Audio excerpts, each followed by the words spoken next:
चलिए आगे कूलॉम का नियम समझते हैं। देखिए आवेश से संबंधित कूलॉम का नियम, आवेश से संबंधित कूलॉम का नियम। आवेश से संबंधित कूलॉम का नियम क्या है कि अगर दो आवेश Q1 Q2 को r दूरी से पृथक किया जाता है तो इस पर लगने वाला जो बल F का मान होता है, सिंपल में समझिए कूलॉम का नियम क्या होता है कि दो आवेशों के बीच लगने वाला बल, इससे भी आपका सवाल आता है, दो आवेशों के बीच का बल F जो होता है आवेश का गुणनफल Q1 Q2 के समानुपाती होता है, और दो आवेशों के बीच लगने वाला बल, दो आवेशों के बीच लगने वाला बल F जो होता है उसका दूरी r का वर्ग का व्युत्क्रमानुपाती मतलब 1/r²। तो ये दोनों आप याद रखिए कूलॉम का नियम से बल जो आवेश का समानुपाती है दूरी का वर्ग का व्युत्क्रमानुपाती है, ऐसा ऑप्शन में आपको मिलेगा तो आप पढ़ सकते हैं। तो यहाँ से एक फॉर्मूला आपका आता है कूलॉम का नियम से, F बराबर K इंटू Q1 Q2/r², ठीक है। और इस K का मान होता है आपका 1/4 pi epsilon not into K का मान आपका होता है 1/4 पाई एप्सिलॉन नॉट, और एप्सिलॉन नॉट का मात्रा आपका होता है 8.856 गुना 10⁻12 कूलम स्क्वायर प्रति न्यूटन प्रति मीटर स्क्वायर। और यहाँ से आपका 1/4 पाई एप्सिलॉन नॉट का मान 1/4 पाई एप्सिलॉन नॉट का संयुक्त मान पूरा सॉल्व करने के बाद आपको आएगा 9 गुना 10⁻9 न्यूटन मीटर स्क्वायर प्रति कूलम स्क्वायर। ये आपका याद रखने के लिए चीज है। एप्सिलॉन नॉट को हवा निर्वात का परम विद्युतशीलता बोला जाता है। एप्सिलॉन नॉट को निर्वात का परम विद्युत शीलता, ठीक है। निर्वात का परम विद्युतशीलता एप्सिलॉन नॉट होता है। एप्सिलॉन नॉट का मान आपका, इसको एप्सिलॉन नॉट पढ़ते हैं, एप्सिलॉन नॉट, ठीक है। यहाँ से आपका आवेश से संबंधित नियम, आपका कूलॉम का नियम खत्म होता है। चलिए आगे प्रतिरोध को समझिए,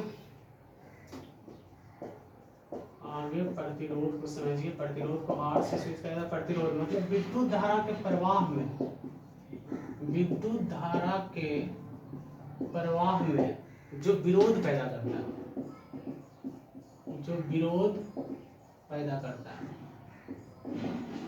सिंपल हम समझेंगे, विद्युत धारा के प्रवाह में जो विरोध पैदा करता है प्रतिरोध कहलाता है।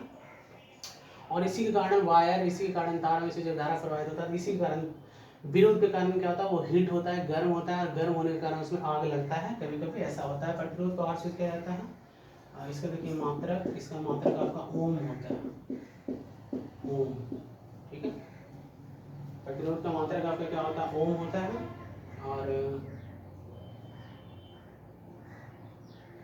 R का वैल्यू V/I के बराबर होता है, ठीक है। हाँ, R का वैल्यू, प्रतिरोध का मान V/I के बराबर होता है। यहाँ से एक ये दोनों का अनुपात के रूप में आप परिभाषित कर सकते हैं कि प्रतिरोध जो होगा, रेजिस्टेंस, इसको इंग्लिश में क्या बोला जाता है, रेजिस्टेंस, RESISTANC, रेजिस्टेंस, ठीक है। R बराबर V/I प्रतिरोध। प्रतिरोध को यहाँ से विभवों के अनुपात में, तो विभव और धारा का अनुपात, प्रतिरोध को ऐसे ही बोल सकते हैं, विभव और धारा का अनुपात, विभव और धारा का अनुपात, मतलब विभव और धारा का अनुपात जो होगा वो आपका प्रतिरोध कहलाएगा। और यहाँ से एक मात्रक, अन्य मात्रक निकलेगा, एक अन्य मात्रक यहाँ से प्रतिरोध का निकलेगा, क्या निकलेगा, वोल्ट प्रति एम्पियर, वोल्ट प्रति एम्पियर, ठीक है। प्रतिरोध, विद्युत धारा के प्रवाह में जो विरोध पैदा करता है, प्रतिरोध से संबंधित आपको पता ही होगा, ओम का नियम है, नियत ताप पर दो सिरों के बीच का अंतर प्रवाहित धारा के समानुपाती होता है। देखिए ओम का नियम भी बता ही देते हैं। तो यहाँ से प्रतिरोध R हो गया विद्युत धारा प्रवाह में, और प्रतिरोध धारा प्रवाह में जो विरोध पैदा करता है, ठीक है, मात्रक ओम हो गया। R बराबर V प्रतिरोध विभव और धारा का अनुपात, मात्रक आपका वोल्ट प्रति। प्रतिरोध के बारे में इतना याद रखिए, आगे बताते हैं। ओम का नियम, देखिए प्रतिरोध से संबंधित ओम का जो नियम है, वो आपका है नियत ताप पर दो सिरों के बीच का विभवांतर, दो सिरों के बीच का विभवांतर, मतलब विभव का अंतर, विभवांतर जो होता है, नियत ताप पर दो सिरों के बीच का विभवांतर प्रवाहित धारा के समानुपाती होता है, प्रवाहित धारा के समानुपाती। एक एक लाइन में सबको कंठस्थ करते जाइए, परिभाषा याद रहेगा, सब चीज क्लियर हो जाएगा। नियत ताप पर दो सिरों के बीच का विभवांतर प्रवाहित धारा के समानुपाती, मतलब भी जो होता है वो आई के समानुपाती होता है, या भी बराबर एक यहाँ पर कांस्टेंट आता है समानुपाती का चिन्ह, और इसी को आर को प्रतिरोध बोला जाता है। ठीक है, सिंपल में समझिए, इसी को प्रतिरोध कहा जाता है। ओम का नियम नियत ताप पर दो सिरों के बीच का अंतर प्रवाहित धारा के समानुपाती होता है। नेक्स्ट आगे बढ़ते हैं। प्रतिरोध का समूहन, आगे आपका प्रतिरोध का समूहन और इससे जो रिलेटेड सवाल है। ठीक है, नॉर्मल बाद में बताएंगे। प्रतिरोध का समूहन देखिए दो तरह से होता है।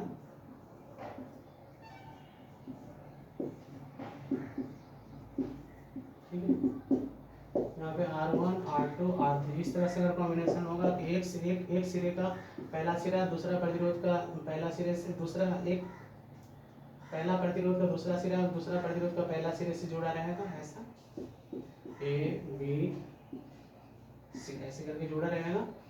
तो यहाँ पर क्या है, ये आपका श्रेणी क्रम समूहन कहलाता है, श्रेणी क्रम। इसके बीच का अगर पूरा रेजिस्टेंस अगर R लेते हैं तो ये आपका इस तरह का समूहन अगर आपको दिखता है तो इसको श्रेणी क्रम बोलते हैं। प्रतिरोध का समूहन मुख्य रूप से दो तरह का होता है, मिश्रित समूहीकरण भी होता है, मिश्रित प्रकार से आप लगा सकते हैं। तो R1 यहाँ पे श्रेणी क्रम समूहन में समतुल्य प्रतिरोध R का मान R1 plus R2 plus R3 के बराबर होता है। ठीक है, समांतर क्रम में जाएंगे।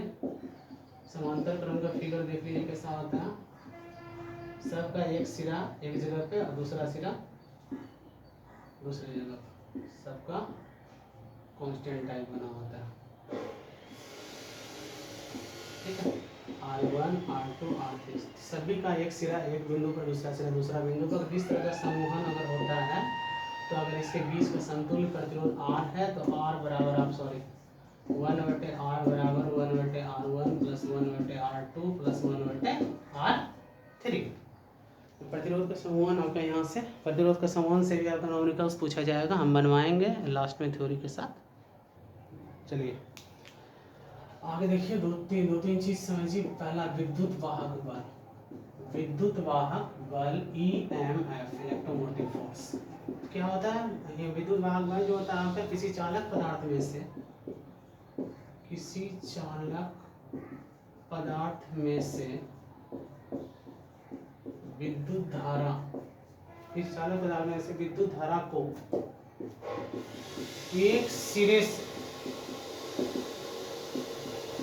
दूसरे सिरे, एक सिरे से दूसरे सिरे तक प्रवाहित करने वाला बल,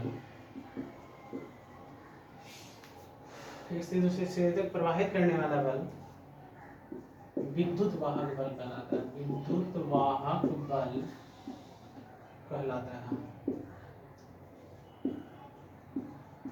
सेम होता है, किसी चालक पदार्थ में से विद्युत धारा तो एक सिरे दूसरे सिरे प्रवाहित करने वाला बल विद्युत वाहक बल कहलाता है। विद्युत वाहक बल का मात्रक जो होता है आपका सेम होता है, वोल्ट होता है। ठीक है, विद्युत वाहक बल का मात्रक आपका स्रोत, विद्युत वाहक बल का स्रोत जो होगा आपका सेल, बैटरी जनरेटर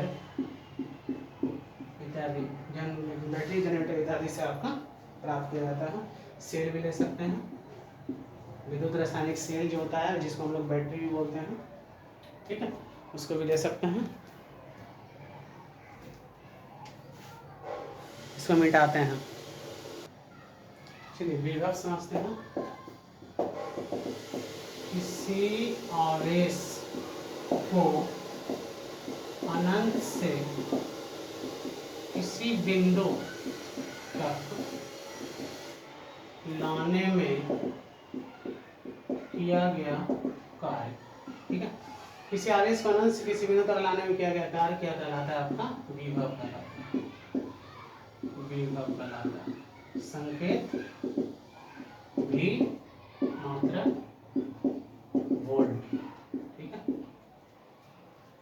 यदि आवेश Q कार्य W